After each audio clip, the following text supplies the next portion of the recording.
ვაშინგტონი საკმაოდ ხშირად გვაოცებს უკრაინასთან დაკავშირებული გადაწყვეტილებებით. ერთი მხრივ, ილონ მასკი უარს ამბობს უკრაინისთვის Starlink-ის სატელიტების გამოყენების შესაძლებლობის მიცემაზე, რათა მათ რუსეთის ტერიტორიაზე სიღრმეში დარტყმები განახორციელონ. მეორე მხრივ, იმავე დღეს, სულ რამდენიმე საათში, აშშ-ის კონგრესის სენატმა 86 ხმით 11-ის წინააღმდეგ მიიღო კანონი რუსეთის წინააღმდეგ ჯოჯოხეთური სანქციების შესახებ. და ეს ასე გამოიყურება. 1 მილიარდერი აფერხებს ტექნოლოგიურ დახმარებას უკრაინისთვის, ხოლო მთელი ამერიკის სენატი თითქმის ერთხმად აძლიერებს ზეწოლას მოსკოვზე. როგორც ხედავთ, პარალელი ძალიან თვალსაჩინო, მაგრამ სინამდვილეში ორივე მოვლენას უნდა შევხედოთ იმ კუთხით, თუ როგორ იმოქმედებს ეს უკრაინის თავდაცვითუნარიანობაზე და ზეწოლაზე რუსეთზე. იმიტომ რომ Starlink-ის გამოყენებაზე უარს თქმა რუსეთის თავზე უკრაინისთვის კატასტროფული შედეგები აქვს. ხოლო სანქციები, რომლებიც სენატმა მიიღო და თუ მათ წარმომადგენელთა პალატაც დაამტკიცებს, უკვე რუსეთისთვის ექნება კატასტროფული შედეგები. ჩემი სახელი ალექსეი პეჩი, მოდით ერთად განვიხილოთ ეს თემა, მაგრამ სანამ დავიწყებთ, გთხოვთ გამოიწეროთ ეს YouTube არხი. ჩვენ მივდივართ 300,000 გამომწერის ნიშნულამდე. ამიტომ მადლობელი ვიქნები თითოეული თქვენი გამოწერისთვის. მოდით დავიწყოთ Starlink-ის ისტორიით. ჟურნალ The Atlantic-ის მონაცემებით, კიევმა ამერიკული Patriot-ის ჩამჭრელი რაკეტების ნაცვლად, რომელთა მარაგიც ილანში ომის გამო შემცივდა, სურდა Starlink-ის სატელიტები გამოიყენებინა, რათა დაერტყა რუსეთის სარაკეტო დანადგარებს. რუსეთის ფედერაციის სიღრმეში თითქოს იმის ნაცვლად, რომ უკრაინის თავზე უკვე რუსული ბალისტიკური რაკეტებისგან დაეცოთ თავი, უკეთესია ამ ბალისტიკური რაკეტების გამშვები, დანადგარების მოძებნა და განადგურება.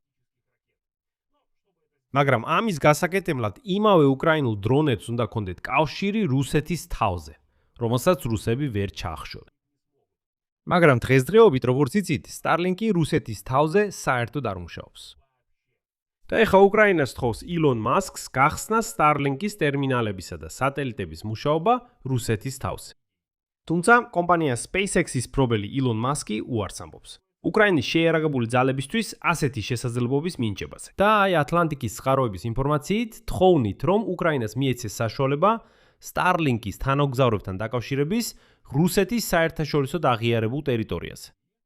ილონ მასკს კვლავ მიმართავს უკრაინის ყოფილი თავდაცვის მინისტრი მიხაილ ფედოროვი, რომელმაც წლის დასაწყისში მილიარდებთან შეთანხმებას მიაღწია სისტემის რუსული ჯარებისთვის დაბლოკვაზე. აღინიშნება, რომ ფედოროვი ამას კულისებს მიღმა აკეთებს, რადგან ივლისში ვლადიმირ ზელენსკიმ მიზეზების განმარტების გარეშე უბრალოდ გაათავისუფლა იგი თავდაცვის მინისტრის პოსტიდან.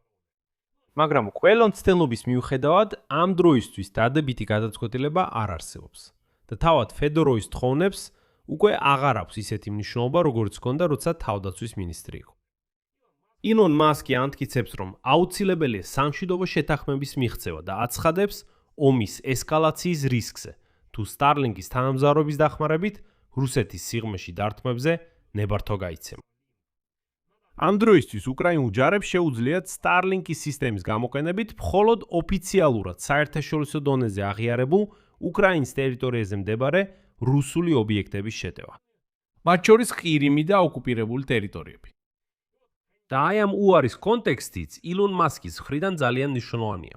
ადრე გახდა ცნობილი, რომ უკრაინის პრეზიდენტი ვლადიმირ ზელენსკი თეთრ სახლში შეხვედრის დროს 28 ივლისს უკვე პირადად სთხოვა აშშ-ის პრეზიდენტ დონალდ ტრამპს. დაეშვა უკრაინის შეიარაღებულ ძალებს Starlink-ის გამოყენება უკრაინული უპილოტო აპარატების დასამიზნებლად. რუსეთის სიღრმეში მდებარე სამიზნეებზე დარტყმებისას იმ მიზნით, რომ ამერიკის პრეზიდენტს როგორმე ემოქმედა თავის მეგობარ ილონ მასკს.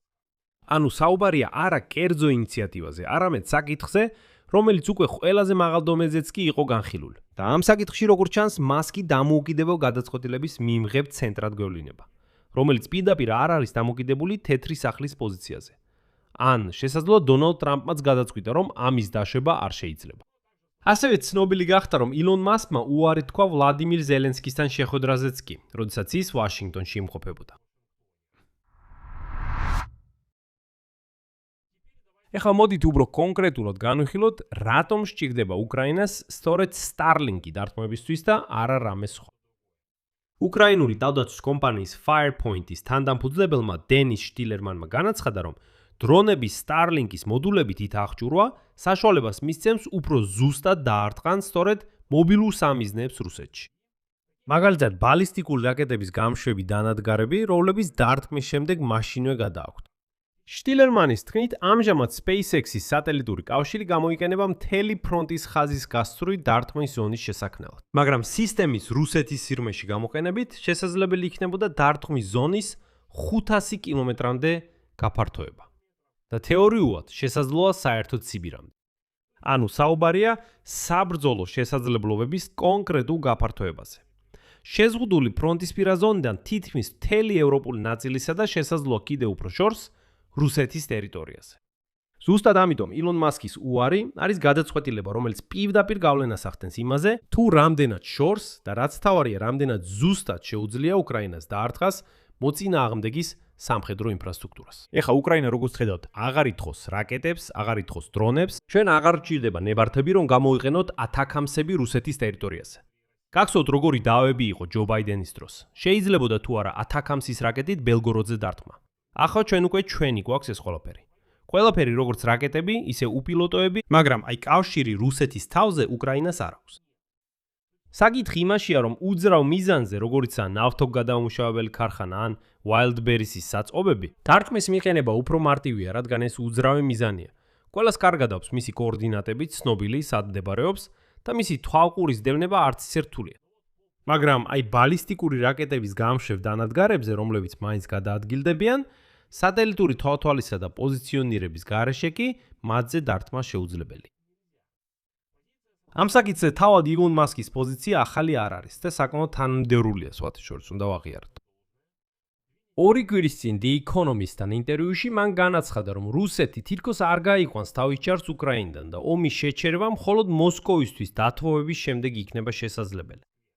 ის მიანიშნებდა იმაზე, რომ გადაეცით უკვე დონბასი ამ გაველურებულ რუსებს და ომი დასრულდება.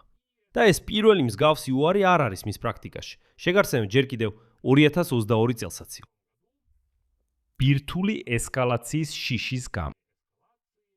იმის გამო, რომ მას ეშინოდა, თითქოს პუტინი ბირთვულ იერარქს გამოიყენებდა უკრაინის წინააღმდეგ, მან უარი თქვა კიევისთვის Starlink-ის გამოყენების შესაძლებლობის მიცემაზე, რათა დაერტყათ რუსულ გემებზე ყირიმში. ანუ ეს ლოგიკა, რომ არ მისცეს ესკალაციის ინსტრუმენტი, არის ილონ მასკის მყარი პოზიცია მთელი მასშტაბური ომის განმავლობაში. ამავდროულად ვაშინგტონში უკრაინისთვის დადებითი გადაწყვეტილებაც მიიღეს. აშშ-ის კონგრესის ზედა პალატამ, ანუ სენატმა, პარასკევს 86 ხმით 11-ის წინააღმდეგ მიიღო კანონი ეგრეთ წოდებული ჯოჯოხეთურ სანქციებზე რუსეთის წინააღმდეგ. რომელსაც ამზადებდა ივლისში გარდაცვლილი სენატორი ლინდსი გრემი. საბოლოო მიღება მოხდა თვეების განმავლობაში ლოდინსა და მოლაპარაკებებს თეთრ სახთან. კანონ პროექტს სახელი გადაარქვეს მისი მთავარი ავტორის, გარდაცვლილი სენატორის გრემის პატივსაცემად, რომელიც მოულოდნელად გარდაიცვალა გასულ თვეში.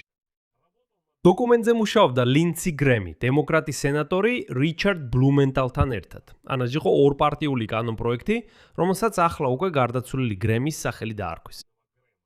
დოკუმენტის მიხედვით, რომელიც ახლა წარმომადგენელთა პალატამ უნდა დაამტკიცოს, ამის შემდეგ კი ის დონალდ ტრამპის ხელმოწერას დაელოდება. აშშ-ს შეიძლება დააწესოს ტარიფები 100%-მდე. ტოპ 5 ქვეყნის მიმართ, რომლებიც რუსეთის ნავთობისა და გაზის მყიდველები არიან და რომელთა იმპორტში რუსეთის ენერგორესურსების წილი 15%-ზე მეტია. ამ განსაზღვრებაში ინდია და ჩინეთი შედიან. ასევე ტარიფები გათვალისწინებულია იმ ქვეყნებისთვისაც, რომლებიც რუსეთს სანქციების გვერდისავლით ეხმარებიან. რუსეთის ექსპორტს აშშ-ში დაეკისრება სწორედ ის ცნობილი 500%-იანი ტარიფი. პერსონალური სანქციები კანონის მიხედვით ვრცელდება ვლადიმირ პუტინზე, მთავრობის წევრებსა და რუსეთის ფედერაციის ძალოვანი სტრუქტურების ხელმძღვანელობაზე. ასევე სანქციები ვრცელდება ყველა რუსულ გათხევადებული ბუნებრივი აირის პროექტზე. ანუ გათხევადებული ბუნებრივი აირის მოპოვების პროექტებზე, ენერგეტიკულ პროექტებზე არტიკაში, ჩრდილოვან ფრონტზე. გემები, რომლებიც გამოიყენება ზღვაში ნავთობის, გაზისა და ქვანახშირის გადატვირთვისთვის. ასევე იმ პირებზე, ვინც კრემლს ტანკერებს ყიდის. გარდა ამისა, ეს ჯერ კიდევ ყველაფერი არ არის. სინამდვილეში აქ ჩამონათვალი ძალიან საინტერესოა. გარდა ამისა, ჯოჯოხეთურ სანქციებში ხვდება რუსეთის ფედერაციის ცენტრალური ბანკი და სისტემურად მნიშვნელოვანი სახელმწიფო ბანკები: სპერბანკი, VTB და გაზპრომ ბანკი. და აქ არის ერთი განსაკუთრებული უმნიშვნელოვანესი დეტალი, რომელიც ხსნის, რატომ არის აუცილებელი სწორედ კანონის მიღება. და არა პრეზიდენტის მორიგი ბრძანებულების გამოცემა, ეს პრინციპულად სხვა დონის ზეწოლა. ვლადიმერ პუტინი, სახელმწიფო ბანკები, რუსეთის ფედერაციის ცენტრალური ბანკი და ასე შემდეგ და ასე შემდეგ. ეს ყველა მათგანი მანამდეც სანქციების ქვეშ იყო. მაგრამ ისინი შემოქონდა შეერთებული შტატების პრეზიდენტის აღმასრულებელი ბრძანებულებებით. მაგრამ ეხლა თუ ეს კანონი ჯოჯოხეთული სანქციების შესახებ მიიღება წარმომადგენელთა პალატაში, ეს ყველა სანქცია კანონის სტატუსს იღებს. რა განსხვავებაა? განსხვავება სინამდვილეში პრინციპულია.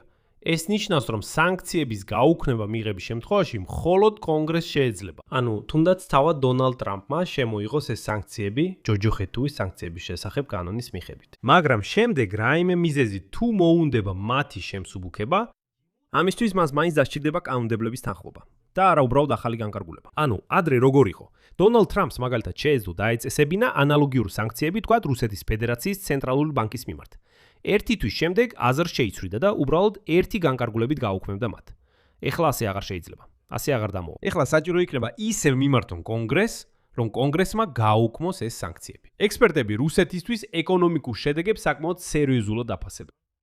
ცენტრალური ბანკისა და სახელმწიფო ბანკების მიმართ სანქციების გამკაცრება შეიძლება გამოიწვიოს რუსეთში ნაღდი დოლარისა და ევროს მიწოდების შეწყვეტა. ამ შემთხვევაში შიდა ბაზარზე ნაღდი ვალუტის დეფიციტი შეიძლება წარმოიშვას, რადგან მისი ლეგალურად შეძენა რუსული ბანკებისთვის პრაქტიკულად შეუძლებელი გახდება.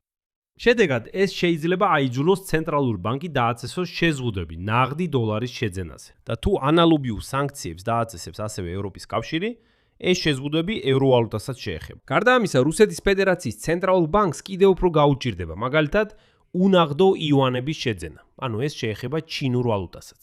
რატომ? იმიტომ რომ ამ შესყიდვების საბოლოო ნაწილი დღემდე სწორედ დოლარებში სრულდება. გადახდები რუს ექსპორტიორებსა და იმპორტიორებთან უცხოელ პარტნიორებისთვისაც მნიშვნელოვნად გართულდება. ან ფაქტობრივად აშშ და ევროკავშირი შეიძლება თქვან. რუსეთთან ეხლა დოლარებსა და ევროში ანგარიშწორება აღარ შეიძლება. თუნდაც უნაღდო იუანები იყიდონ, ისიც პრობლემა იქნება.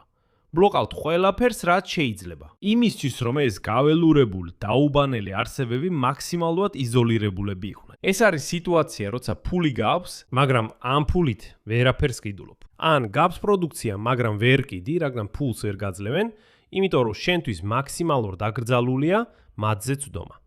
ამიტომაც ეს ჯოჯოხეთური სანქციები. და თუ ამ ორ ამბავს შევკრებთ, პარალელი პირდაპირ თვალში საცემია. ერთი მხრივ კონკრეტული ტექნოლოგიური ინსტრუმენტი, Starlink-ი, რომელსაც შეუძლია უკრაინის შესაძლებლობები მნიშვნელოვნად გააფართოოს, რომ რუსეთის სიღრმეში სამხედრო ინფრასტრუქტურაზე დარტყმა მიატენოს, დარჩა დაბლოკილი. ერთი ადამიანის გადაწყვეტილებით, რომელიც პირდაპირ ამბობს, უკრაინის გამარჯვება სამხედრო გზით შეუძლებელია, საჭიროა მაქსიმალური დათმობები მოსკოვთან. ეს ილონ მასკზეა. მეორე მხრივ, იმავე დამეს ამერიკის საკანონმდებლო ორგანო თითქმის ერთხმად იღებს ერთ-ერთ ყველაზე მკაცრ ეკონომიკურ ზეწოლის პაკეტს რუსეთის წინააღმდეგ მთელი ომის განმავლობაში. იქ არის ტარიფები რუსეთის ექსპორტზე 500 მდ.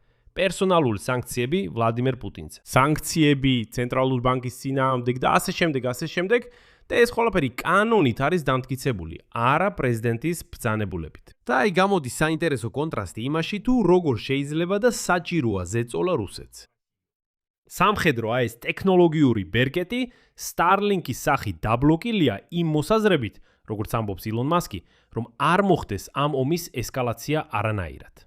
არ მოხდეს არანაირი ესკალაციის პროვოცირება, თორემ უცებ პუტინმა შეიძლება გამოიყენოს ტაქტიკური ბირთვული იარაღი. ხოლო ეკონომიკური სანქციების ბერკეტი პირიქით მაქსიმალურად გაძლიერებულია და კანონით არის გამყარებული.